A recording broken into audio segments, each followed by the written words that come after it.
Ouais, je refais une petite vidéo là parce que en fait, j'ai extrêmement mal en fait, en permanence parce que, bah, on m'a complètement roulé quoi, les Rolling Stones. Ah bah, moi, on m'a bien roulé quoi et bah, effectivement, il paraît que les grands mathématiciens, tout ça, ils peuvent vivre cachés, bah, je comprends pourquoi. Hein, parce que, ben, c'est moi, ce qu'on me fait là, c'est et en plus, ils aiment me ridiculiser, c'est ça qui est drôle. Me ridiculiser au maximum et en fait, c'est extrêmement pervers ce qu'il y a sur mon dos parce que effectivement, ici, là, c'est grave dégueulasse heu et il y a eu un soir effectivement horrible et il y avait une espèce de bonne femme monstrueuse que j'ai jamais vue, je sais pas quelle heure, bah, enfin j'ai jamais, re-entendu, depuis. Ah bah, elle était horrible. Ça fait peur, vous voyez? Ce genre ça a pu quoi. Effectivement, je me suis dit: «Ils veulent mon cerveau, ils veulent me voler mon organe là». C'est c'est horrible, vous voyez? Ah bah, oui. Ah beh, je comprends qu'il y en ait qui vivent cachés, quoi. S'il y a des gens horribles comme ça et moi, je trouve ça vachement triste parce qu'effectivement, ma famille, elle est grave dégueulasse, hein. Belle famille ou famille, ce qu'il y a dans mon dos, eux, ils savent très bien, en fait, hein. Le gars là, de la secte à mes 21 ans, il sait très bien, ce que moi, je suis comme, personne. Il le sait et il m'a massacré ma vie, en fait, hein. Il y avait et vous voyez cette secte-là, elle repère des gens, qui est intéressant pour leur secte. Ah bah oui, c'est intéressant les gens comme ça là, qui ont beaucoup de potentiel et tout, de capacité mentale. Ça les intéresse énormément et moi c'est vachement dégueulasse. Là, ils veulent à tout prix me ridiculiser et tout là. Mais enfin bon, j'ai prouvé pas mal aux gens que c'est pas vrai ce qu'ils disent. Hein, les psychiatres et tout là. Ben non, c'est pas vrai, c'est pas vrai. Alors en plus, ils fabriquent des maladies, eux. Alors c'est à se demander d'où ça sort d'ailleurs, la schizophrénie, parce que ça n'existait pas, avant quoi. Ben non, on n'en parle jamais de ça, hein. C'est effectivement, il y avait des gens, mystiques et spirituels et tout, qui parlent, de choses, très mystiques, hein. Mais tout d'un coup, cette maladie est apparue et moi alors eux, ils ont pas la foi en fait, ces psychiatres-là, ils ont pas du tout la foi.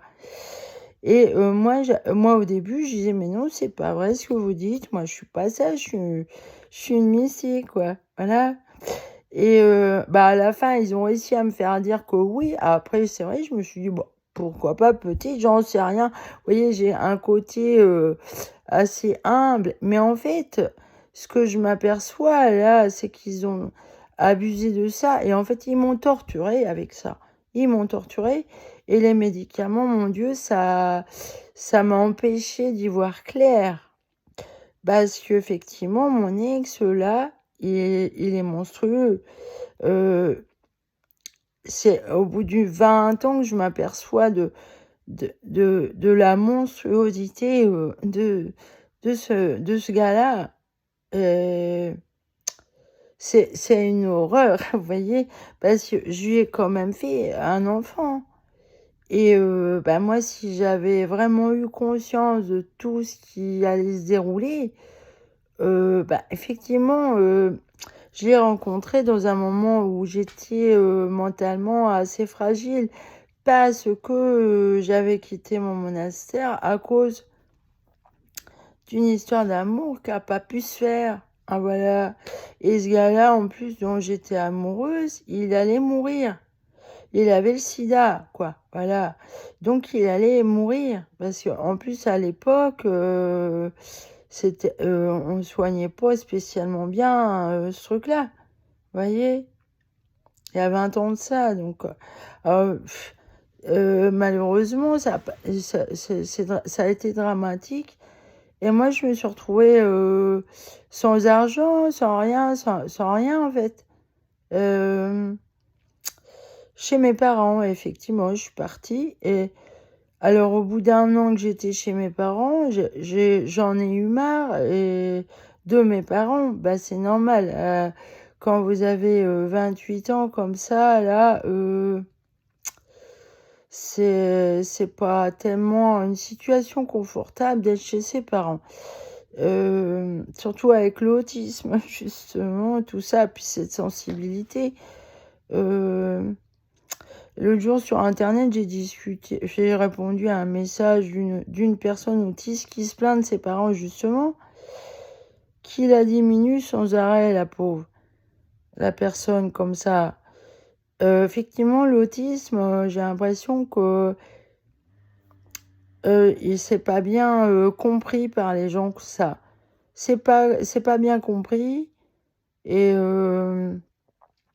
on est souvent victime en fait des gens méchants, quoi.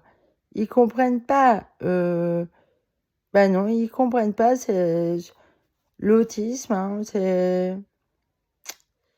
Moi, depuis que j'ai découvert ce que c'était, parce qu'avant, je m'étais jamais posé la question. Je savais pas que je l'étais, moi. Et en fait, je m'aperçois que dans ma propre famille, oui, du côté de ma mère, oui, je m'aperçois que, dont un de mes cousins qui s'est suicidé d'ailleurs, euh, pour moi, il était autiste. Ah, j'en suis sûre.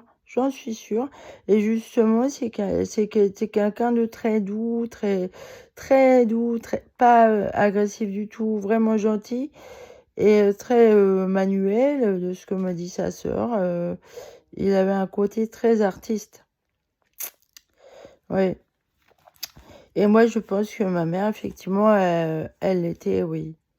Alors, effectivement, si elle l'était, et qu'elle a eu un mari avec un caractère orgueilleux, vous voyez, il était très orgueilleux, mon père. Oh oui. Oh, bah oui, un orgueil narcissique. Hein. Oh, très narcissique. Et justement, ces deux premiers gamins, bon, mon Dieu, c'est des... Alors moi, je suis à troisième et je m'en suis pris plein la gueule par, justement, ce frère et cette sœur aînée. Et là, dernièrement, je me rends compte que ce frère-là, il cache hyper bien son jeu, en fait. Ah ben, il est vraiment dégueulasse, quoi. Et il se fait passer pour quelqu'un de bien. Et en fait, compte, il est vraiment faucheton, quoi. C'est un faucheton. Je dois dire ça, ouais. Et ma sœur Annie, alors je parle d'elle, parce qu'elle, elle a voulu m'écraser. Elle m'a écrasé toute mon enfance. Je parlais pas beaucoup, j'étais très introvertie.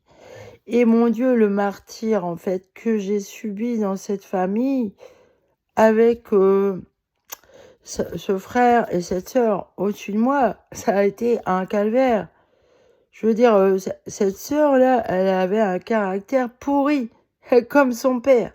Effectivement, et mon père, il disait tout le temps d'elle qu'elle était vraiment une bourdon, quoi. Vous voyez, dans son orgueil, parce qu'elle pétait les plombs et elle était très caractérielle.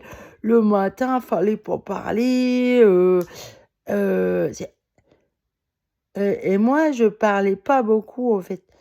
Gamine, je parlais jamais en fait. J'osais pas parler.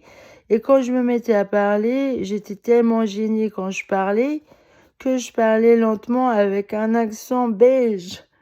Et ça me complexait, si bien que je parlais encore moins. J'étais extrêmement timide. Et cette sœur m'a complètement dominée, écrasée, quoi. complètement. Alors, pour moi, elle, c'est clair qu'elle est perverse. Et je me suis surnommée Gros Âge toute mon enfance. Et c'est à cause d'elle, en fait. Et lui, c'est eux qui m'ont baptisé comme ça. Alors, le petit frère qui arrivait après, ils l'ont embarqué avec lui. Alors, eux, ils avaient leur chambre au fond de la maison. Et moi, j'étais toute seule. Dans une chambre toute seule, pour moi toute seule. Et j'étais seule, complètement seule. Voilà. Je dois dire que effectivement, pour moi, l'enfance, j'en ai pas eu. J'en ai pas eu. Et quand je vois là ce qu'on m'a fait, là, le scénario qu'on m'a fait, ben, ce frère-là, là, à mon avis, ben, il a l'air d'être dans la secte, en fait. Parce que ce gars sur qui je suis tombée à mes 21 ans, une fois ils se sont retrouvés face à face tous les deux. Quand je repense à lui devant ce gars-là, ah ben c'est pas normal, quoi, son attitude. Il est bizarre, ce frère-là. Il a, alors je pense, oui, que c'est plutôt eux qui sont schizophrènes, quoi. Voilà. Ils ont une grosse psychose, quoi. Mon frère, ma sœur et mon petit frère aussi. Et il y a des gros problèmes et il y a des problèmes d'inceste dans ma famille et dans cette belle famille et de pédophilie. On tombe toujours sur voilà. Donc il y a un gros problème là-dessus. Et effectivement, bah moi j'en ai été victime. Hein. Et oui, hein, dès le départ de ma vie en fait.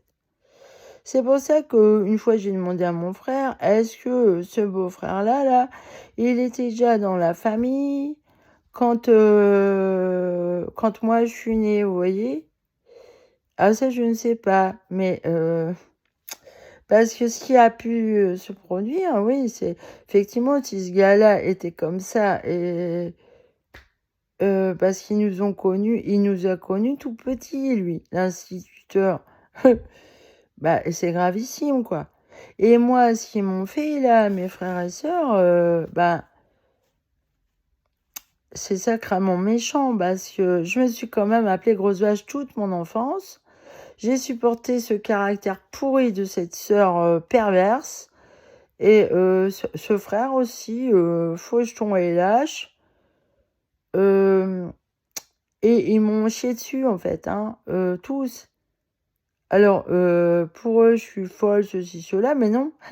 Alors, je suis la seule mystique de la famille. Ça a posé problème, ça, quand j'ai voulu me faire religieuse.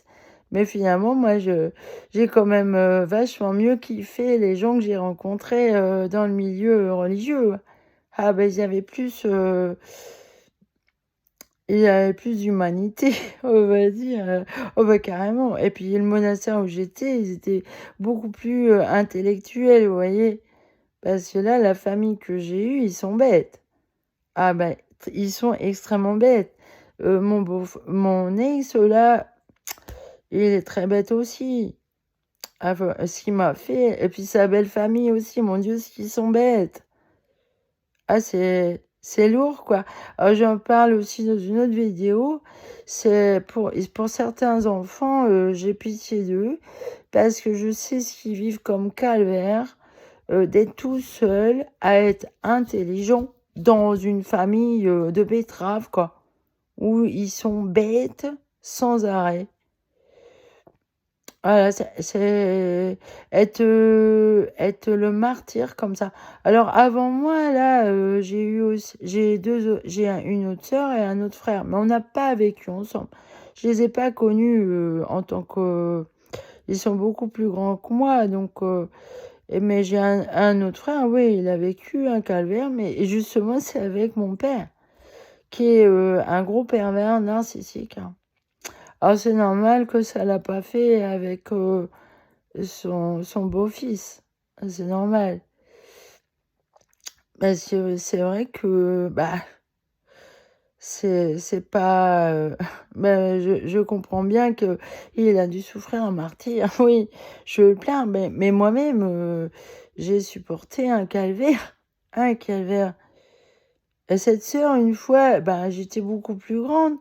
J'avais pas le droit de regarder les enfants du rock. J'adore la musique. Et une fois, je m'étais mise à danser, là. Elle avait mis de la musique, puis je me mettais à danser. Ah bah tout à coup, ma sœur, elle a pété les plombs.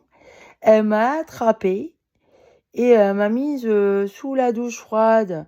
Comme ça, la tête sous la douche froide. Vous voyez, c'était violent. Cette famille est violente. On m'a brutalisée. Et bah, qu'est-ce que vous voulez dire? Une vie familiale comme ça, il faut en témoigner pour pas que ça se reproduise. C'est monstrueux d'être comme ça, quoi. Pourquoi est-ce elle était, ben, les pervers, ils sont jaloux de vous. Effectivement, ils sont jaloux. À ce que je comprends, ce frère et cette sœur-là, ils sont jaloux, ouais, de moi. Je suis la troisième. Ah, et ça arrive souvent, quand on est le troisième, on s'en prend plein la gueule. En psychanalyse, justement, c'est reconnu, ça. Le troisième enfant, il dérange, il dérange les deux premiers, voilà, qui sont bien installés et ben, j'en témoigne. Voilà, numéro 3. Je suis le numéro 3 de mes parents et la numéro 5 de ma mère. Le numéro. Alors, comme j'habite à un 5 rue des Trois Rois, ah bah c'est... Effectivement, je suis la numéro 5 de ma mère et la numéro 3 de mon père. Voilà. Ça me poursuit, ça. Numéro 5, c'est souvent que j'habite à un numéro 5. Mais on me manipule là-dessus. Ah bah si, c'est une secte. Ah vraiment, quoi, c'est bien organisé, tout est fait pour vous faire chier, hein. Et veulent vous faire passer pour un fou. Ils auraient bien aimé que je me suicide. Même ma fille, froidement, elle m'a dit on te mettra David Bowie à ton enterrement. Enfin, ça fait bizarre. Comme pour moi c'est les Raéliens, des fois je me dis est-ce que c'est vraiment ma fille? Parce que j'ai le souvenir d'elle qu'une fois elle pleurait, elle disait ça va devenir fou.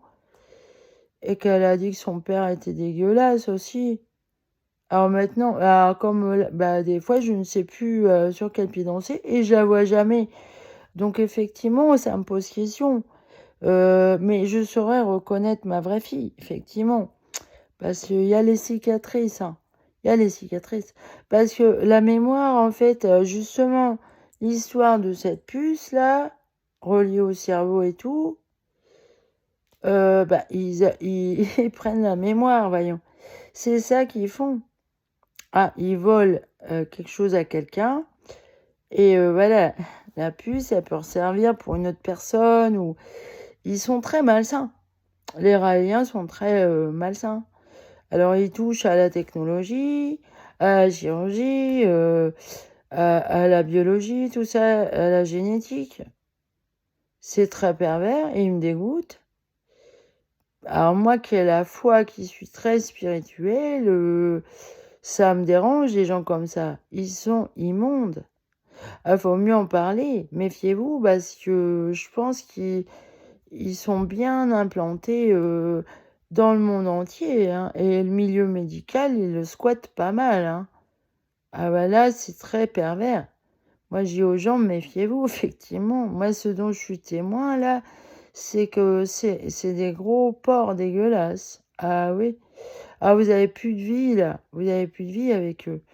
Parce qu'en plus, même les gens ben, il y a des gens, ils veulent pas me fréquenter parce qu'ils savent quel genre de personne il y a derrière moi. Et ça arrive, ça. Il y a des gens... Ben, en fait, moi, je vis pas ma vie. Donc forcément, normalement, je devrais être avec des gens beaucoup plus intéressants que ça, quoi. Et bah, ça craint pour moi parce que moi, je suis discréditée par eux. Ils veulent me discréditer. Ce qui fait que je suis toute seule. Et en plus, j'ai cette maladie monstrueuse qui est en train de me tuer. et finalement, ce truc-là, là, vraiment, ça va loin. Alors, effectivement, il y a eu des fois, j'étais extrêmement fatiguée, sur le point de crever. Et vous vous dites, mon Dieu, je vais jamais rencontrer la personne que j'aime. Je vais crever comme ça à 50 ans. C'est terrorisant. Et je suis complètement délaissée de mon enfant que je vois jamais. J'ai pas vécu avec elle depuis tant d'années. C'est l'autre qui l'a eu à sa garde. Et il a été dégueulasse avec sa fille. Ah ben c'est monstrueux ce qu'il a fait à sa gamine. Et moi j'ai rien pu faire parce que la belle famille le protège, lui. Et ma famille aussi apparemment. Parce qu'ils me sont pas... j'ai eu beau leur dire ce qu'il était lui. Et moi tout ce qu'ils ont trouvé à faire c'est me faire interner apparemment. Vous voyez la perversion. Et je me suis retrouvée entre les mains de psychiatres extrêmement pervers. Séquestrés dans un isolement... Et je me souvenais plus ce qui s'était passé la nuit. C'était terrorisant. Et vous êtes dans une pièce glaciale comme ça, qui fait laboratoire. Ça fait laboratoire d'expérience, leur isolement. Hein. C'est glacial, c'est à vomir. Ils m'ont terrorisé en 2020, là. Je m'inquiétais en plus pour mon chien, mon Dieu, mon chien. Parce que l'autre, c'est l'autre qui a récupéré les chiens.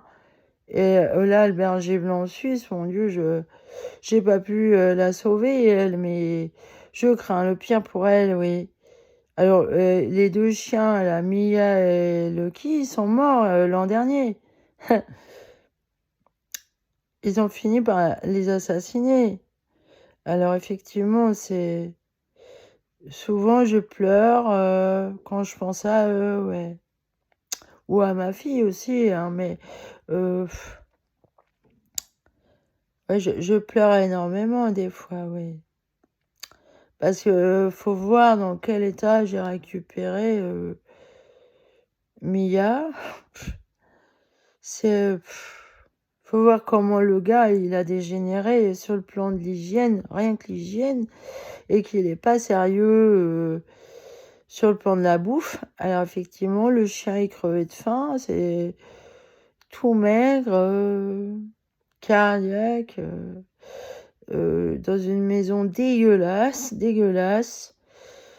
où il m'a hébergé pendant 1 an. Ça a été un vrai calvaire. Hein. En plus que je suis malade et tout, là, j'aurais fait 1 an de plus, je serais morte avec tous ces microbes qu'il a chez lui, là, comme le chien. Hein. Là, j'aurais pas fait long feu, hein, comme la Mia. Et Lucky, quand j'étais rentrée de l'hôpital, la fête qu'il m'a fait, le chien, il pleurait, il était accroché à ma jambe, il voulait plus me lâcher, il me faisait une fête pas possible. Il avait été terrorisé aussi, oui, terrorisé de pas me voir rentrer comme ça et de se retrouver chez l'autre dans cette maison dégueulasse pendant plus d'1 mois comme ça, là. On était séparés. Mon chien et moi, on a souffert énormément, oui. C'est dégueulasse ce qu'on nous a fait à lui et à moi. Hein. Ah ouais, mais déjà, Loudun, il rentrait chez moi, il terrorisait le chien. Si on fait avec les puces, il avait mal à sa patte. À chaque fois, il fallait que j'aille chez le vétérinaire lui soigner l'arthrose qu'il lui provoquait.